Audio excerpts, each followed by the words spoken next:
ಬದಲಾವಣೆ ಮಾಡಬೇಕು ಅನ್ನುವ ಹೇಳಿಕೆ ವಿಚಾರ ಈಗ ದೊಡ್ಡ ಮಟ್ಟದಲ್ಲಿ ಸಂಚಲನಕ್ಕೆ ಕಾರಣ ಆಗಿದೆ. ಬಿಜೆಪಿ ನಾಯಕರು ಹೇಳ್ತಾ ಇದ್ದಾರೆ, ಕಾಂಗ್ರೆಸ್ನಿಂದ 76 ಬಾರಿ ಸಂವಿಧಾನ ಬದಲಾವಣೆ ಆಗಿದೆ. ಶಿವಮೊಗ್ಗದಲ್ಲಿ ಹಿಂಗಂತ ಹೇಳಿದ್ದು ಮಾಜಿ ಸಚಿವ ಆರಗ ಜ್ಞಾನೇಂದ್ರ. ತಮ್ಮ ಹೇಳಿಕೆಯನ್ನೇ ತಿರುಚಲಾಗಿದೆ ಎಂದ ಡಿಸಿಎಂ ಡಿಕೆ ಶಿವಕುಮಾರ್. ಈಗಾಗಲೇ ಡಿಕೆಶಿ ಸ್ಪಷ್ಟನೆಯನ್ನ ಕೊಟ್ಟಿದ್ದಾರಲ್ಲ ಎಂದ ಪರಮೇಶ್ವರ್. ನೋಡಿ, ಒಬ್ರೊಬ್ರು ಒಂದೊಂದು ರೀತಿಯಲ್ಲಿ ಹೇಳಿಕೆಯನ್ನು ಕೊಡ್ತಾ ಇದ್ದಾರೆ. ಡಿಕೆ ಶಿವಕುಮಾರ್ ಹೇಳ್ತಾ ಇದ್ದಾರೆ, ನನ್ನ ಹೇಳಿಕೆಯನ್ನ ಬಿಜೆಪಿಯವರು ತಿರುಚಿದ್ದಾರೆ ಅಂತ ಹೇಳ್ತಾ ಇದ್ದಾರೆ. ಪರಮೇಶ್ವರ್ ಹೇಳ್ತಾರೆ, ಡಿಕೆ ಶಿವಕುಮಾರ್ ಇದಕ್ಕೆ ಕ್ಲಾರಿಟಿ ಕೊಟ್ಟಿದ್ದಾರೆ ಅಂತ ಹೇಳ್ತಾರೆ. ಆರಗ ಜ್ಞಾನೇಂದ್ರ ಹೇಳ್ತಾರೆ, ಕಾಂಗ್ರೆಸ್ನಿಂದ 76 ಬಾರಿ ಸಂವಿಧಾನವನ್ನ ಬದಲಾವಣೆ ಮಾಡಿದ್ದಾರೆ ಅಂತ ಹೇಳ್ತಾರೆ. ಯಾರ್ಯಾರು ಏನೇನು ಹೇಳಿದ್ದಾರೆ ಬನ್ನಿ ನೋಡೋಣ. ಸಂವಿಧಾನ 106 ಸಾರಿ ಬದಲಾವಣೆ ಆಗಿದೆ. 76 ಸಾರಿ ಕಾಂಗ್ರೆಸ್ ಬದಲಾವಣೆ ಮಾಡಿದೆ. ಹಾಗಾಗಿ ಈ ಚರ್ಚೆ ಮಾಡೋದ್ರ ಹಿನ್ನೆಲೆಯಲ್ಲಿ 76 ಸಾರಿ ಕಾಂಗ್ರೆಸ್ನವ್ರು ಹೆಂಗ್ ಬದಲಾವಣೆ ಮಾಡಿದ್ರು, ಯಾವ ಕಾರಣಕ್ಕಾಗಿ ಬದಲಾವಣೆ ಮಾಡಿದ್ರು ನೋಡಿದ್ರೆ ಹೇಸಿಗೆ ಅನ್ಸುತ್ತೆ. ಇವತ್ತು ಅಂಬೇಡ್ಕರ್ ಅವರು ಬದುಕಿದ್ರೆ ಆತ್ಮಹತ್ಯೆ ಮಾಡ್ಕೊಂತಿದ್ರು. ಈ ರೀತಿ ದೌರ್ಜನ್ಯ ಮಾಡ್ತಾ ಇದ್ದಾರೆ. ಅಂಬೇಡ್ಕರ್ ಬರೆದಂತ ಒಂದು ಸಂವಿಧಾನದ ಮೇಲೆ ಕಾಂಗ್ರೆಸ್. ಸಂವಿಧಾನ 106 ಸಾರಿ ಬದಲಾವಣೆ ಆಗಿದೆ. 76 ಸಾರಿ ಕಾಂಗ್ರೆಸ್ ಬದಲಾವಣೆ ಮಾಡಿದೆ. ಹಾಗಾಗಿ ಈ ಚರ್ಚೆ ಮಾಡೋದ್ರ ಹಿನ್ನೆಲೆಯಲ್ಲಿ 76 ಸಾರಿ ಕಾಂಗ್ರೆಸ್ನವ್ರು ಹೆಂಗ್ ಬದಲಾವಣೆ ಮಾಡಿದ್ರು, ಯಾವ ಕಾರಣಕ್ಕಾಗಿ ಬದಲಾವಣೆ ಮಾಡಿದ್ರು ನೋಡಿದ್ರೆ ಹೇಸಿಗೆ. ನಿನ್ನೆ ಡಿಕೆ ಶಿವಕುಮಾರ್ ಹೇಳಿಕೆಯಲ್ಲಿ ಮುಸಲ್ಮಾನರಿಗೆ ರಿಸರ್ವೇಷನ್ 4% ಕೊಟ್ಟಿರೋದು ಸಂವಿಧಾನದಲ್ಲಿ ಇಲ್ಲ ಅಂತ ಅವರೇ ಒಪ್ಪಿಕೊಂಡಿದ್ದಾರೆ. ಸಂವಿಧಾನ ತಿದ್ದುಪಡಿಯನ್ನು ಕೂಡ ತರ್ತೀವಿ ಅಂತ ಹೇಳಿದ್ದಾರೆ. ಮುಖ್ಯಮಂತ್ರಿಗಳು ಚುನಾವಣೆಗಿಂತ ಮುಂಚೆ, ರಾಹುಲ್ ಗಾಂಧಿ ಚುನಾವಣೆಗಿಂತ ಮುಂಚೆ ಬಿಜೆಪಿಯವರು ಸಂವಿಧಾನ ತಿದ್ದುಪಡಿ ತರ್ತಾರೆ, ಸಂವಿಧಾನ ಬದಲಾವಣೆ ಮಾಡ್ತಾರೆ. ಈ ಇಡೀ ಸಂವಿಧಾನದ ಮೂಲ ಉದ್ದೇಶವನ್ನ ಬದಲಾವಣೆ ಮಾಡೋದು ಕಾಂಗ್ರೆಸ್ ಸರ್ಕಾರ. ಕಾಂಗ್ರೆಸ್ಸಿನ ಮುಖವಾಡ ಇವತ್ತು ಕಳಚಿ ಬಿದ್ದು, ಇವತ್ತು ಸಂವಿಧಾನ ವಿರೋಧವಾಗಿರುವಂತದ್ದು ಗೊತ್ತಿದ್ರು ಕಾನೂನು ಮಾಡ್ತಾರಂದ್ರೆ, ಸಂವಿಧಾನ ವಿರೋಧಿ ಒಂದು ಸರ್ಕಾರ ಇದ್ರೆ ಅದರ ಮೇಲೆ ಪ್ರಮಾಣ ವಚನ ತಗೊಂಡು ಅದರ ವಿರುದ್ಧ ಮಾಡಿದಾಗ ಅವ್ರಿಗೆ ನೈತಿಕ ಇಲ್ಲ. ಕೂಡಲೇ ಸರ್ಕಾರ ರಾಜೀನಾಮೆಯನ್ನು ಕೊಡಬೇಕು.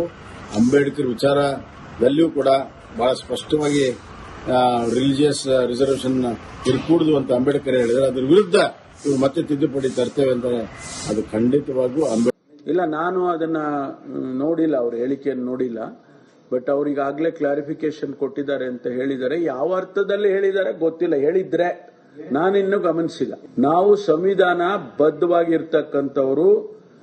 ನಾವು ಕಾರ್ಯಕ್ರಮನೇ ಕೊಟ್ವಿ ಅದಕ್ಕೆ, ಇಡೀ ದೇಶದಲ್ಲಿ ಜೈ ಬಾಪು, ಜೈ ಭೀಮ್, ಜೈ ಕಾನ್ಸ್ಟಿಟ್ಯೂಷನ್ ಅಂತೇಳಿ ನಮ್ಮ ಅಖಿಲ ಭಾರತ ಕಾಂಗ್ರೆಸ್ ಪಕ್ಷದ ಅಧ್ಯಕ್ಷರು ಮತ್ತು ನಾಯಕರುಗಳು ಅದರ ಬಗ್ಗೆ ಹೇಳಿಕೆಯನ್ನ ಅನೇಕ ಸಂದರ್ಭದಲ್ಲಿ ಕೊಟ್ಟಿದ್ದಾರೆ. ಅದಕ್ಕಾಗಿ ನಾವು ಸಮಾವೇಶನೇ ಮಾಡಿದ್ವು ಬೆಳಗಾಂನಲ್ಲಿ. ಹಾಗಾಗಿ ನಾವು ಮತ್ತಷ್ಟು ಮಾಹಿತಿಯೊಂದಿಗೆ ನಮ್ಮ ಪೊಲಿಟಿಕಲ್ ರಿಪೋರ್ಟರ್ ಬಸವರಾಜು ಈಗ ನೇರ ಸಂಪರ್ಕದಲ್ಲಿ ಜಾಯ್ನ್ ಆಗಿದ್ದಾರೆ. ಬಸವರಾಜು, ಡಿಕೆ ಶಿವಕುಮಾರ್ ಅವರು ಹೇಳಿದ್ದಾರೆ ಅನ್ನುವ ಹೇಳಿಕೆ ಈಗ ರಾಜ್ಯ ರಾಜಕಾರಣದಲ್ಲಿ ಏನೇನ್ ಸಂಚಲನಕ್ಕೆ ಕಾರಣ ಆಗ್ತಾ ಇದೆ, ಯಾರ್ಯಾರು ಏನ್ ಹೇಳ್ತಾ ಇದ್ದಾರೆ ಬಸವರಾಜು?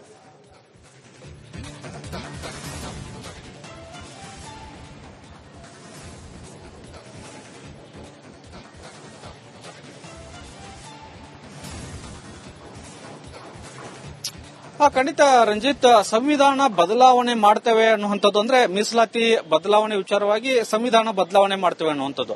ಆ ಸಂವಿಧಾನಕ್ಕೆ ತಿದ್ದುಪಡಿ ತರ್ತೇವೆ ಅಂದಿದ್ರೆ ಅದೊಂದು ಇಷ್ಟೊಂದು ವಿವಾದ ಆಗ್ತಿರ್ಲಿಲ್ಲೇನೋ. ಆದ್ರೆ ಸಂವಿಧಾನ ಬದಲಾವಣೆ ಮಾಡಬೇಕಾಗುತ್ತೆ ಅನ್ನುವಂತ ಹೇಳಿಕೆ ಇದೆಯಲ್ಲ, ಅದು ಬಿಜೆಪಿಗೆ ಆಹಾರವಾಗಿರ್ತಕ್ಕಂಥದ್ದು. ಯಾವಾಗ ಇದು ಬಿಜೆಪಿಗೆ ಆಹಾರ ಆದ ನಂತರ ಸಾಕಷ್ಟು ವಾಗ್ದಾಳಿಗಳು ಕಾಂಗ್ರೆಸ್ ಪಕ್ಷದ ಮೇಲೆ, ಡಿಕೆ ಶಿವಕುಮಾರ್ ಅವರ ಮೇಲೆ ಆಗ್ತಾ ಇರತಕ್ಕಂಥದ್ದು. ಸ್ವತಃ ಮಿನಿಸ್ಟರ್ಗಳು ಆಗ್ಲಿ ಮತ್ತೆ ಕಾಂಗ್ರೆಸ್ನ ಒಂದಷ್ಟು ನಾಯಕರಾಗ್ಲಿ ಇದನ್ನ ಡಿಪೆಂಡ್ ಮಾಡ್ಕೊಳಕ್ ಆಗ್ತಾ ಇಲ್ಲ. ಯಾಕಂದ್ರೆ ಅವರು ಒಂದಷ್ಟು ಹೇಳಿಕೆ ಕೊಡಬೇಕಾದಾಗ ಗೊಂದಲಮಯ ಹೇಳಿಕೆಯನ್ನು ಕೊಟ್ಬಿಟ್ಟಿದ್ದಾರೆ ಅನ್ನುವಂಥದ್ದು. ಡಿಕೆ ಶಿವಕುಮಾರ್ ಈಗಾಗಲೇ ಅದಕ್ಕೆ ಒಂದಷ್ಟು ರಿಯಾಕ್ಷನ್ ಕೊಡುವಂತ ಕೆಲಸ ಮಾಡಿದ್ದಾರೆ ಮತ್ತು ಸ್ಪಷ್ಟನೆ ಕೂಡ ಕೊಟ್ಟರು ಕೂಡ ಅದು ಈಗಾಗಲೇ ಕೊಟ್ಟಂತ ಹೇಳಿಕೆನೆಲ್ಲ ಅದು ಡ್ಯಾಮೇಜ್ ಆಗಿದೆ. ಇದು ಕಾಂಗ್ರೆಸ್ ಹೈಕಮಾಂಡ್ ಮಟ್ಟಕ್ಕೂ ಕೂಡ ತಲುಪಿರ್ತಕ್ಕಂಥದ್ದು. ಅದರಲ್ಲಿ ಈಗಾಗಲೇ ಕಾಂಗ್ರೆಸ್ ಹೈಕಮಾಂಡ್ ಈ ಕ್ಲಾರಿಫಿಕೇಶನ್ ತೆಗೆದುಕೊಂಡಂತ ಸಂದರ್ಭದಲ್ಲಿ ಈ ತರಹದ ಗೊಂದಲದ ಹೇಳಿಕೆಗಳನ್ನು ಕೊಡಬೇಡಿ ಅನ್ನುವಂತ ಒಂದಷ್ಟು ಸೂಚನೆಗಳನ್ನು ಡಿಕೆ ಶಿವಕುಮಾರ್ ಕೊಟ್ಟಿದೆ. ಯಾಕಂದ್ರೆ ಈಗಾಗಲೇ ರಾಷ್ಟ್ರವ್ಯಾಪಿ ಕಾಂಗ್ರೆಸ್ ಪಕ್ಷವೇ ಕೂಡ ಸಂವಿಧಾನ ಉಳಿಬೇಕು, ಸಂವಿಧಾನಕ್ಕೆ ಧಕ್ಕೆ ಬಂದಿದೆ, ನರೇಂದ್ರ ಮೋದಿ ಅವರಿಂದ ಧಕ್ಕೆ ಬಂದಿದೆ ಅನ್ನುವಂತ ಒಂದಷ್ಟು ಹೇಳಿಕೆಗಳನ್ನ ಮತ್ತು ಒಂದಷ್ಟು ಭಾಷಣಗಳನ್ನ ಸ್ವತಃ ರಾಹುಲ್ ಗಾಂಧಿ ಅವರೇ ಮಾಡ್ತಾ ಇದ್ರು. ಅಂತಹ ಸಂದರ್ಭದಲ್ಲಿ ಇದು ಕೆಪಿಸಿಸಿ ಅಧ್ಯಕ್ಷರು ಮತ್ತು ಡಿಸಿಎಂ ಅದು ಪ್ರಭಾವಿ ಕಾಂಗ್ರೆಸ್ ನಾಯಕರು ಹೇಳಿಕೆ ಕೊಟ್ಟಾಗ ಸಹಜವಾಗಿ ರಾಷ್ಟ್ರ ಮಟ್ಟದಲ್ಲಿ ಕಾಂಗ್ರೆಸ್ಗೆ ಡ್ಯಾಮೇಜ್ ಆಗ್ತಕ್ಕಂಥದ್ದು. ಅದನ್ನ ಒಂದಷ್ಟು ಸರಿಪಡಿಸುವಂತ ಕೆಲಸಗಳಾದ್ರೂ ಕೂಡ ಇದು ಬಿಜೆಪಿಯ ಒಂದಷ್ಟು ಮುಂದಿನ ದಿನಗಳಲ್ಲಿ ಇದನ್ನೇ ಅಜೆಂಡಾ ಮಾಡಿಕೊಂಡು ಒಂದಷ್ಟು ಹೋರಾಟಗಳನ್ನು ಕೂಡ ರೂಪಿಸುವಂತ ಕೆಲಸಗಳು ಆಗ್ತಾ ಇದಾವೆ. ಇದು ರಾಷ್ಟ್ರ ಮಟ್ಟದಲ್ಲಿ ಮತ್ತು ರಾಜ್ಯ ಕಾಂಗ್ರೆಸ್ಗೆ ಸಾಕಷ್ಟು ಡ್ಯಾಮೇಜ್ ಅನ್ನು ಮಾಡ್ತಕ್ಕಂಥ ಆಗ್ತಕ್ಕಂತ ಸಾಧ್ಯತೆಗಳಿಗೆ ದಟ್ಟ ಆಗಿದೆ. ಏನೇ ಇದನ್ನ ಸಮರ್ಥನೆ ಮಾಡಿಕೊಂಡ್ರು ಕೂಡ ಈಗ ಕೊಟ್ಟಂತ ಹೇಳಿಕೆಯನ್ನ ಹಿಂಪಡೆಯಬೇಕಾದಂತ ಅನಿವಾರ್ಯತೆ ಡಿ.ಕೆ. ಶಿವಕುಮಾರ್ ಅವರಿಗೆ ಇರ್ತಕ್ಕಂಥದ್ದು. ರಂಜಿತ್. ಓಕೆ, ಥ್ಯಾಂಕ್ ಯು ತಮ್ಮೆಲ್ಲ ಮಾಹಿತಿಗಾಗಿ ಬಸವರಾಜ್. ಬದಲಾವಣೆ ಮಾಡಬೇಕು ಅನ್ನುವ ಹೇಳಿಕೆ ವಿಚಾರ ಈಗ ದೊಡ್ಡ ಮಟ್ಟದಲ್ಲಿ ಸಂಚಲನಕ್ಕೆ ಕಾರಣ ಆಗಿದೆ. ಬಿಜೆಪಿ ನಾಯಕರು ಹೇಳ್ತಾ ಇದ್ದಾರೆ, ಕಾಂಗ್ರೆಸ್ನಿಂದ 76 ಬಾರಿ ಸಂವಿಧಾನ ಬದಲಾವಣೆ ಆಗಿದೆ. ಶಿವಮೊಗ್ಗದಲ್ಲಿ ಹಿಂಗಂತ ಹೇಳಿದ್ದು ಮಾಜಿ ಸಚಿವ ಆರಗ ಜ್ಞಾನೇಂದ್ರ. ತಮ್ಮ ಹೇಳಿಕೆಯನ್ನೇ ತಿರುಚಲಾಗಿದೆ ಎಂದ ಡಿಸಿಎಂ ಡಿ.ಕೆ. ಶಿವಕುಮಾರ್. ಈಗಾಗಲೇ ಡಿಕೆಶಿ ಸ್ಪಷ್ಟನೆಯನ್ನ ಕೊಟ್ಟಿದ್ದಾರಲ್ಲ ಎಂದ ಪರಮೇಶ್ವರ್. ನೋಡಿ, ಒಬ್ರೊಬ್ರು ಒಂದೊಂದು ರೀತಿಯಲ್ಲಿ ಹೇಳಿಕೆಯನ್ನು ಕೊಡ್ತಾ ಇದ್ದಾರೆ. ಡಿ.ಕೆ. ಶಿವಕುಮಾರ್ ಹೇಳ್ತಾ ಇದ್ದಾರೆ, ನನ್ನ ಹೇಳಿಕೆಯನ್ನ ಬಿಜೆಪಿಯವರು ತಿರುಚಿದ್ದಾರೆ ಅಂತ ಹೇಳ್ತಾ ಇದ್ದಾರೆ. ಪರಮೇಶ್ವರ್ ಹೇಳ್ತಾರೆ, ಡಿ.ಕೆ. ಶಿವಕುಮಾರ್ ಇದಕ್ಕೆ ಕ್ಲಾರಿಟಿ ಕೊಟ್ಟಿದ್ದಾರೆ ಅಂತ ಹೇಳ್ತಾರೆ. ಆರಗ ಜ್ಞಾನೇಂದ್ರ ಹೇಳ್ತಾರೆ, ಕಾಂಗ್ರೆಸ್ನಿಂದ 76 ಬಾರಿ ಸಂವಿಧಾನವನ್ನ ಬದಲಾವಣೆ ಮಾಡಿದ್ದಾರೆ ಅಂತ ಹೇಳ್ತಾರೆ. ಯಾರ್ಯಾರು ಏನೇನು ಹೇಳಿದ್ದಾರೆ ಬನ್ನಿ ನೋಡೋಣ.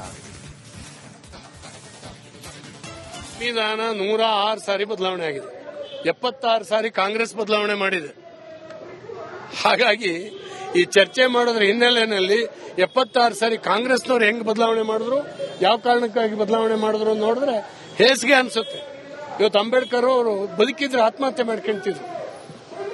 ಈ ರೀತಿ ದೌರ್ಜನ್ಯ ಮಾಡ್ತಾ ಇದ್ದಾರೆ. ಅಂಬೇಡ್ಕರ್ ಬರೆದಂತ ಒಂದು ಸಂವಿಧಾನದ ಮೇಲೆ ಕಾಂಗ್ರೆಸ್.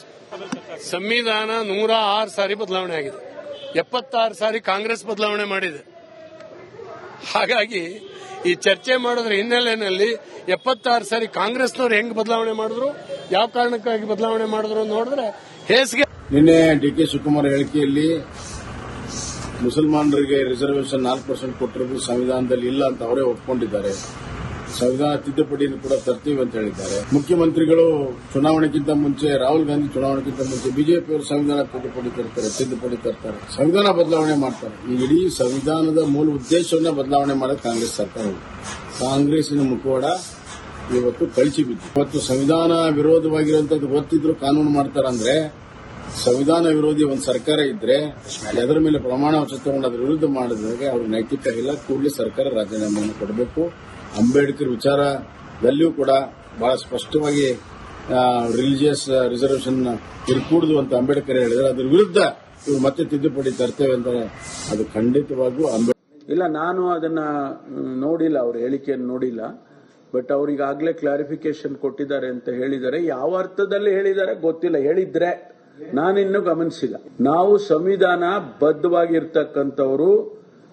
ನಾವು ಕಾರ್ಯಕ್ರಮನೇ ಕೊಟ್ವಿ ಅದಕ್ಕೆ ಇಡೀ ದೇಶದಲ್ಲಿ, ಜೈ ಬಾಪು, ಜೈ ಭೀಮ್, ಜೈ ಕಾನ್ಸ್ಟಿಟ್ಯೂಷನ್ ಅಂತೇಳಿ ನಮ್ಮ ಅಖಿಲ ಭಾರತ ಕಾಂಗ್ರೆಸ್ ಪಕ್ಷದ ಅಧ್ಯಕ್ಷರು ಮತ್ತು ನಾಯಕರುಗಳು ಅದರ ಬಗ್ಗೆ ಹೇಳಿಕೆಯನ್ನ ಅನೇಕ ಸಂದರ್ಭದಲ್ಲಿ ಕೊಟ್ಟಿದ್ದಾರೆ. ಅದಕ್ಕಾಗಿ ನಾವು ಸಮಾವೇಶನೇ ಮಾಡಿದ್ವು ಬೆಳಗಾಂನಲ್ಲಿ.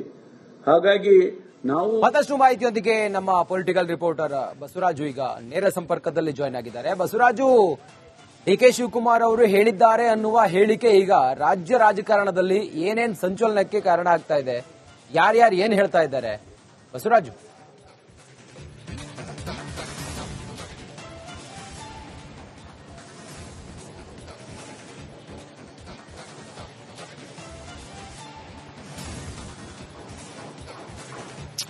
ಖಂಡಿತ ರಂಜಿತ್.